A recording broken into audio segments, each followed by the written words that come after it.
sobre pessoas com transtorno do espectro autista e como é que está sendo a inclusão social aqui em São Sebastião do Paraíso.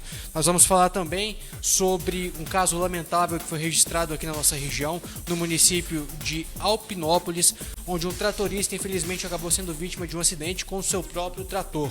Nós vamos falar também sobre a instalação de 2 novos semáforos que vai ocorrer aqui em São Sebastião do Paraíso. Seja muito bem-vindo, seja muito bem-vinda. O Líder em Rede desta terça-feira já está no ar.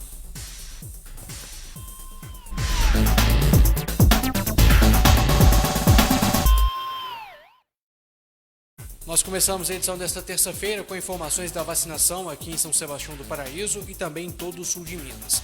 Vamos começar com o panorama das principais faixas etárias com vacinação hoje nas principais cidades do sul de Minas Gerais. Em Itajubá serão vacinadas pessoas com 29 anos, em Passos com 31, Três Pontas 34, Poços de Caldas 35, Alfenas 35, Três Corações 35 e 36, Paraíso 36, Lavras 36, Pouso Alegre 36 e Varginha 37 anos. A Prefeitura de São Sebastião do Paraíso também divulgou na tarde de hoje, na manhã de hoje, na verdade, o novo calendário de vacinação. No dia 10, hoje, pessoas com 36 anos serão vacinadas no posto de puericultura com a vacina da Pfizer. Amanhã, dia 11, pessoas com 35 anos na Arena Olímpica e no dia 12, na quinta-feira, vacinação para pessoas com 34 anos no posto de puericultura, mais uma vez com a vacina da Pfizer. Vamos mudar agora de assunto porque 2 novos semáforos serão instalados aqui no nosso município. São Sebastião do Paraíso deve ter 2 novos semáforos de trânsito. A informação foi divulgada pela Prefeitura Municipal na última semana. Está em processo de licitação a compra de mais 2 equipamentos para instalação em 2 cruzamentos da cidade. Na Avenida Oliveira Rezende com a Alferes Manuel Caetano, em frente à CISP na Vila Operária, e um outro no cruzamento da Avenida Venceslau Braz com a Rua Santa Luzia, na Vila Formosa. Na última semana, 10 equipamentos foram reparados em diversos pontos do município. O ponto mais crítico era na Rua Professor Nixon, ao lado da Arena Olímpica, onde um carro havia danificado o equipamento após um acidente de trânsito. A manutenção também ocorreu nas avenidas Ângelo Calafiore, Delfim Moreira, Monsenhor Mancini, Monsenhor Felipe, Oliveira Rezende e nas ruas Genaro Joelli, Geraldo Marculini, Pimenta de Pádua, Placidino Brigagão, Soares Neto e Tabajara Pedroso. Tá aí então a informação desse caso, que agora nós teremos 2 novos semáforos instalados aqui no nosso município, um no local bem, como a gente fala, que a população fica aguardando muito, que é ali na Rua Santa Luzia para a entrada pela Venceslau Braz, na descida ali da lateral da Escola Ana Cândida de Figueiredo, onde há muito tempo nós visualizamos vários congestionamentos nos horários de pico. Uma outra situação também é aqui na porta da CISP, na porta da Líder TV, para quem vem do sentido São Judas e precisa entrar na Avenida Oliveira Rezende para pegar a Zezé Amaral e seguir para outros pontos da cidade, como por exemplo o Jardim Europa e também o bairro São Genaro, o Jardim América, que é muito complicado, principalmente em horários de pico, já que nós temos o outro semáforo mais à frente, já nas proximidades do UAI, que acaba controlando esse trânsito, e o fluxo é intenso. A gente sabe que hoje Paraíso já não comporta mais a sua malha viária dentro da cidade de carros que nós visualizávamos até poucos anos atrás. É mais uma tentativa da Prefeitura de tentar solucionar esse problema de mobilidade urbana. Vamos agora para o nosso bate-papo de terça-feira. Nós estamos recebendo hoje aqui nos estúdios do Líder em Rede a Elaine Silva, ela que faz parte do Conselho Municipal de apoio a pessoas com autismo. Elaine, muito bem-vinda aqui ao Líder em Rede. Uma boa tarde para você. Boa tarde. Boa tarde a quem está nos assistindo. E eu sou Elaine, eu sou funcionária pública municipal, trabalho na área da educação. Eu sou monitora de educação infantil. Atualmente eu atuo como monitora de apoio à inclusão nas escolas. Elaine, você falou para a gente fazer a apresentação primeiramente normalmente e agora com a audiodescrição, justamente para nós conseguirmos atingir todo o público que pode estar assistindo a Líder TV, né? Isso mesmo, porque como nós vamos falar a respeito de inclusão, de acessibilidade, nós temos que pensar no público todo. E pensando naquelas pessoas com deficiência visual, com baixa visão, nós temos que usar a audiodescrição para dar acesso a eles. Eu sou uma mulher uma mulher morena, de pele clara. Tem os cabelos escuros, longos, hoje eles estão soltos. E olhos também castanhos escuros. Não sou muito magra nem muito gorda, sou mais ou menos. E hoje eu uso uma camiseta azul royal. Na frente da minha camiseta está estampado o laço de fitas de quebra-cabeça colorido que representa o autismo. Uso uma calça preta, atrás de mim tem uma parede branca. Então tá feita a audiodescrição, lembrando que no Facebook, no YouTube, para quem nos acompanha por meio das redes sociais, nós temos uma ferramenta que ela transcreve o texto que está sendo dito por mim, que está sendo dito pela Elaine, para você que está acompanhando o Líder em Rede. Elaine, vamos começar falando nesse nosso bate-papo de terça-feira sobre o autismo. A sua filha é portadora do transtorno do espectro autista e como é que foi o diagnóstico? Sim, eu tenho uma filha de 10 anos que é autista. O diagnóstico dela, para mim, foi muito tranquilo, porque, assim, desde que ela era bem novinha, eu já percebi que ela era autista. Mas o diagnóstico mesmo, o laudo, foi dado quando ela já tinha 4 anos de idade. Para mim, foi muito tranquilo.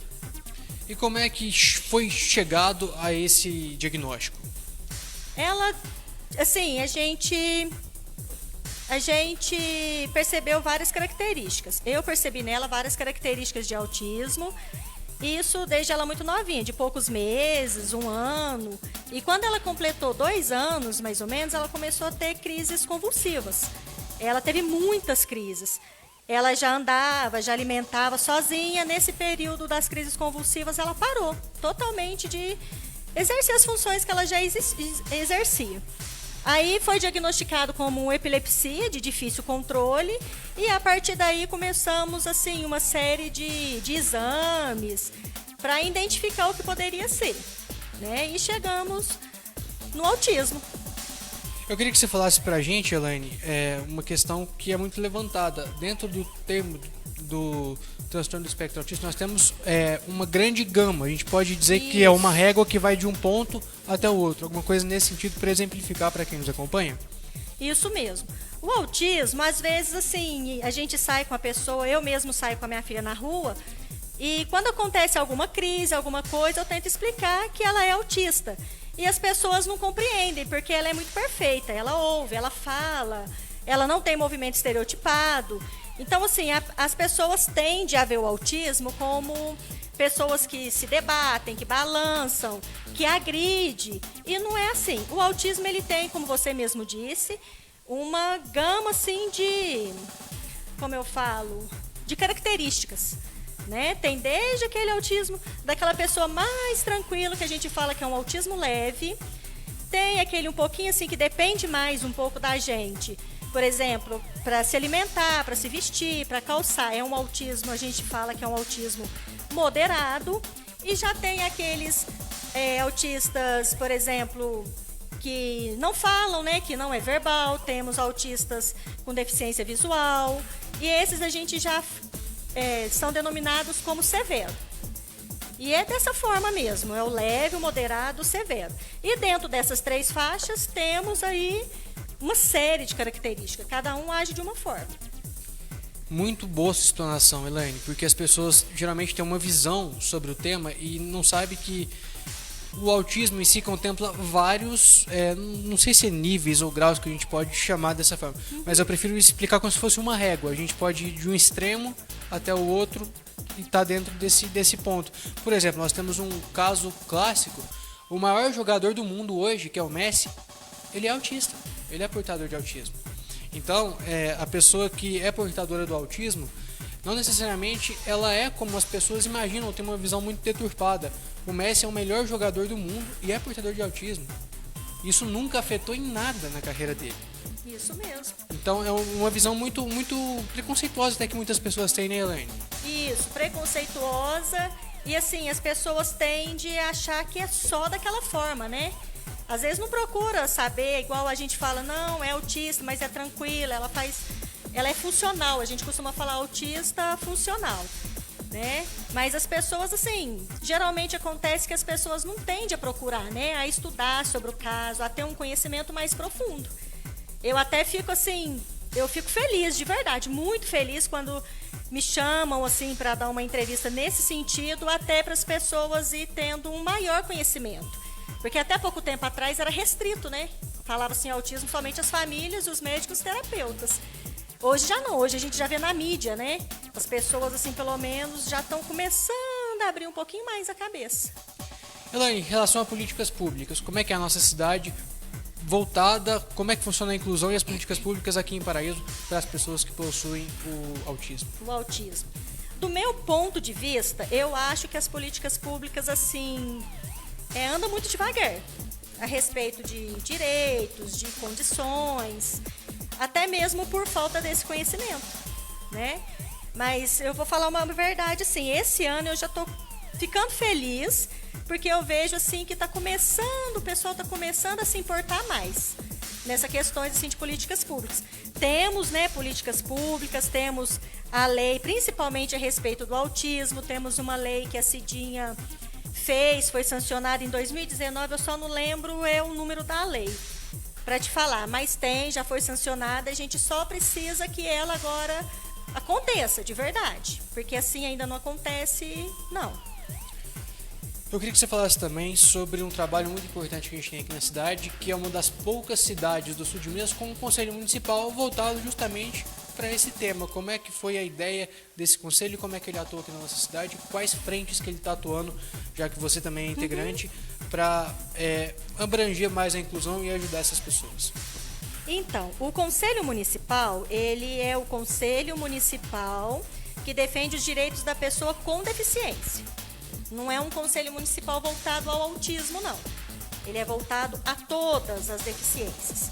E assim, até o ano passado havia um outro conselho na cidade, porém ele não atuava. Meio que ele não existia, vamos dizer assim. Estava lá só por estar. Isso. Esse ano não. Esse ano foi revisado, né, a lei ali para fazer o conselho e tal. E o Marcelo Moraes, como prefeito, né, fez tudo certo ali, sancionou. E hoje o conselho já está empossado, graças a Deus. Marcelo deu posse no conselho dia 27 de julho. Já está tudo certinho. E assim, a respeito assim das lutas nossas, né, o que nós vamos fazer daqui para frente, nós estamos começando a fazer as reuniões, né? Tá tudo muito novo. Então, o conselho vai criar o estatuto, o regimento. Já fizemos uma reunião para isso. E agora sim, estamos acertando como vai ser as reuniões ordinárias e tal, para estar dando andamento no que vai ser feito. Mas o conselho está ali para quê? Ele para deliberar mesmo, para ajudar mesmo as pessoas com deficiência. Ele está aberto ao público, se alguém quiser participar das reuniões, pode, é uma coisa assim bem aberta mesmo. Uma coisa interessante é que muitas pessoas têm uma visão muito deturpada sobre a função de conselho municipal. Por exemplo, as reuniões de conselho municipal, elas são abertas. Você pode estar participando como integrante da sociedade civil. O principal trabalho do conselho, além de fiscalizar o serviço público, é promover ações que possam ajudar o determinado grupo em que ele está ali para trabalhar. Por exemplo, neste caso, as pessoas com deficiência. Assim como nós temos o Conselho do Idoso, o Conselho da Criança e do Adolescente, o Conselho Municipal do Esporte. Então, além de fiscalizar os trabalhos do Executivo, um dos principais papéis, se a gente não pode dizer o principal papel, é justamente trabalhar em cima de políticas públicas que sejam necessárias. Elaine, uma situação bem interessante, um caso que chama atenção, eu posso até falar de mim como jornalista, do Denis como nosso diretor aqui no DTV. A gente foi até a Câmara Municipal na última semana e deparamos com uma nova vaga que foi instalada no local, que na verdade quando a gente chegou estava sendo pintada.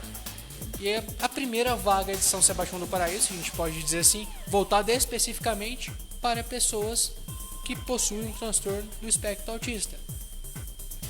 As imagens que você acompanha agora na tela, você vai perceber que esse laço, as cores são diferentes do que está na camisa da Elaine, que está dando entrevista pra gente neste momento, justamente para simbolizar a variedade do transtorno.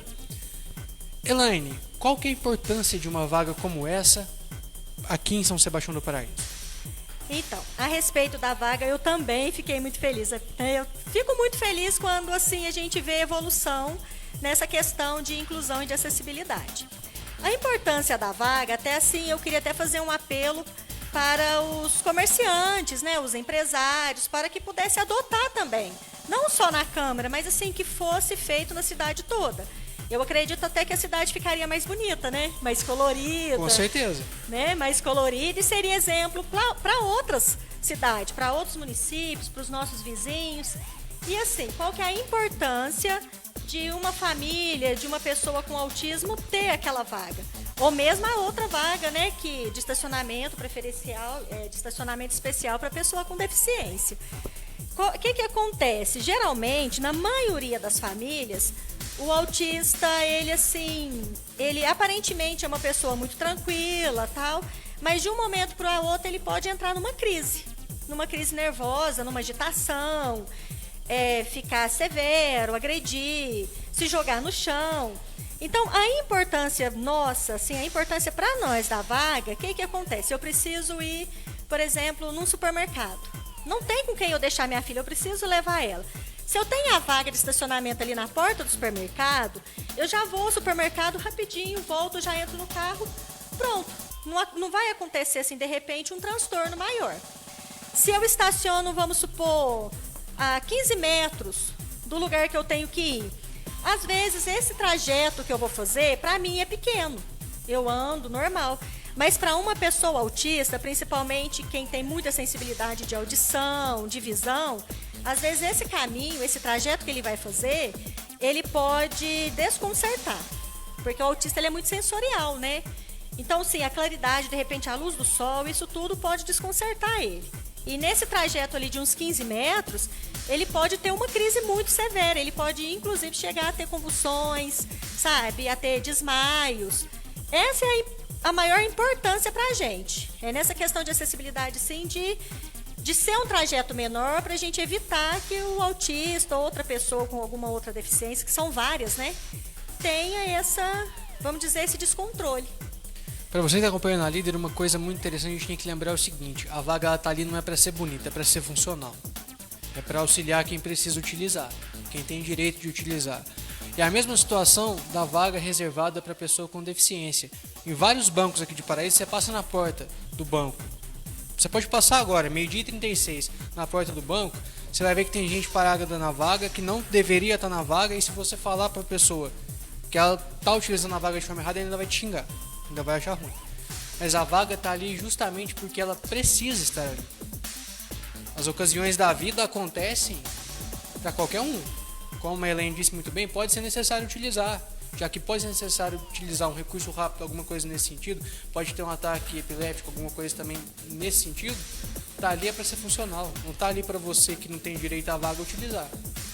Então, às vezes falta um pouquinho de pensamento e de consciência para quem nos acompanha, para quem para na vaga que não deveria, e que sem dúvida essa atitude do presidente Lisandro, dos vereadores, também ajuda muito e abre outros precedentes aqui na cidade, né, Elaine? Seria tão bom se nós tivéssemos outras vagas reservadas? Isso mesmo, principalmente nesses lugares assim, igual eu disse, esses lugares principais, banco, mercado, área da saúde, né, farmácia, posto de saúde, porque são lugares assim que a gente precisa frequentar. Principalmente posto de saúde, né? UPA, ambulatório, que é um lugar que a gente frequenta, assim, um pouquinho, vamos dizer assim, mais vezes, né? Uma certa frequência. Então, o recado tá dado, hein? Se for possível que nós tenhamos novas vagas, que assim seja possível que nós tenhamos como abranger mais esse público. Elaine, obrigado por você ter vindo aqui na hora do seu almoço falar um pouquinho com a gente sobre esse tema tão importante. Imagina, eu só tenho que agradecer. Então, convite, as portas da Líder estão sempre abertas para o que vocês precisarem divulgar, tanto que seja na instituição que você trabalha, como também que seja no Conselho Municipal, que vocês precisarem, a gente está de portas abertas. Eu só agradeço. Com certeza o Conselho Municipal vai precisar bastante. Até assim nessa questão da cidade, a ter um conhecimento, né, a respeito do Conselho. Porque a gente fala do Conselho, mas muitas pessoas não compreendem, né, que ele está ali para ajudar. Eu só agradeço, em nome do Conselho, eu só agradeço. Isso aí, gente. O nosso trabalho aqui é justamente levar informação para você e fazer uma televisão voltada para o povo de Paraíso e para o povo da nossa região. Vamos agora ver o boletim da Prefeitura Municipal de São Sebastião do Paraíso com as obras de calçamento que estão sendo realizadas no distrito de Guardinha. Esse VT é uma produção exclusiva da Secretaria Municipal de Comunicação Social. A gente volta já.